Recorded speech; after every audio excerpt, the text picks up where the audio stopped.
1855. Miss Woodworth, who is an American missionary, a professional Phoebe's Bible School, a theological Bible school, and a member of FBC IPIL, Associations of Baptist Churches in Luzon, Visayas, and Mindanao. Coordinated the late Judge Flor Egipto, who was attending church services at First Baptist Church, Manila, to open a mission in Isabela, particularly here at IPIL Grande, Etiague, Isabela, before now IPIL Etiague, Isabela. Miss Woodworth sent missionaries Pastor Julian Madriaga and Mrs. Ruth Madriaga, a Bible woman, and their family. They stayed at the house of the late Judge Flor Egipto for more or less 1 month. Miss Woodworth advised Pastor Julian Madriaga to look for Pastor Victor Rafael to be his partner in the ministry here. As Pastor Julian Madriaga is searching for Pastor Victor Rafael, he did the following activities. Pastor Julian Madriaga and Mrs. Ruth Madriaga and family did weekly house-to-house Bible study from Mondays to Fridays, home visitation every Saturday, and Sunday services at the house of the late Mrs. Tomasa Racajo.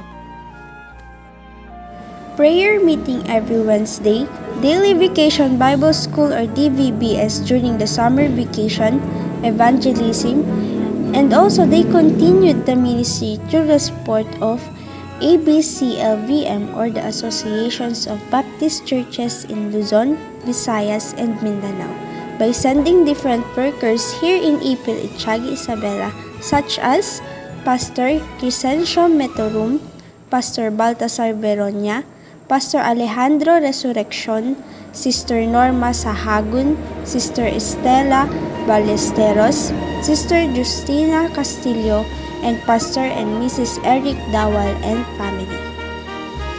They also put up or build up temporary First Baptist Church through the generosity of the late Mr. Florencio S. Miguel to use their residence lot.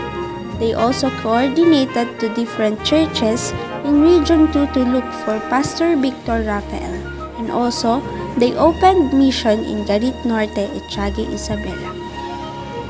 After 6 months, they found Pastor Victor Rafael, and he continued the ministry with Sister Victoria Pactay and Sister Filomena Mamwad.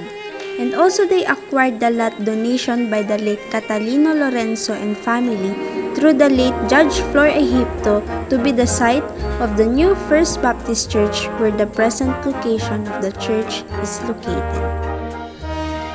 Then, Pastor and Mrs. Eugenio Baculi and family. Pastor Victor Rafael and Mrs. Lourdes Rafael and family continued the ministry and constructed the parsonage of the church.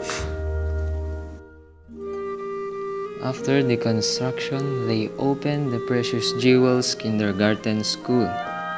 Ms. Elizabeth Manaay, a Bible woman, served as the teacher through the approval of the following deacons: late Mr. Gerardo Cawilan, late Mr. Evaristo Servan, late Mr. Florencio S. Miguel. Opened mission at Arabiat Etiague, Isabela. Pastor Thomas Tamani continued the ministry, then Pastor Samuel Rafael, then Pastor and Mrs. Fidel Reyes. And now,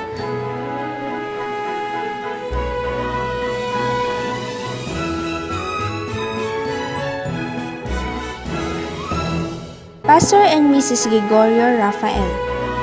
They separated First Baptist Church IPIL Etiague, Isabela from ABCLVM as independent church, repaired or renovated the church building, constructed comfort rooms, titling of the church lot, concretized the perimeter fence of the church, constructed building for the office of the church, and room for the kindergarten and Sunday school for children.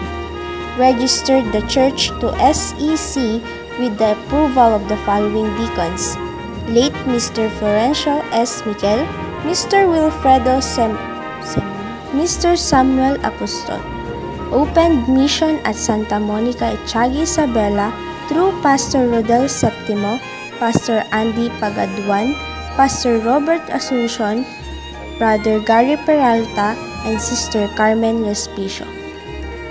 Then Pastor Joel Selmo, to be the associate pastor, attended youth camp at Ilocos Norte and Ilocos Sur every December with the YAFC.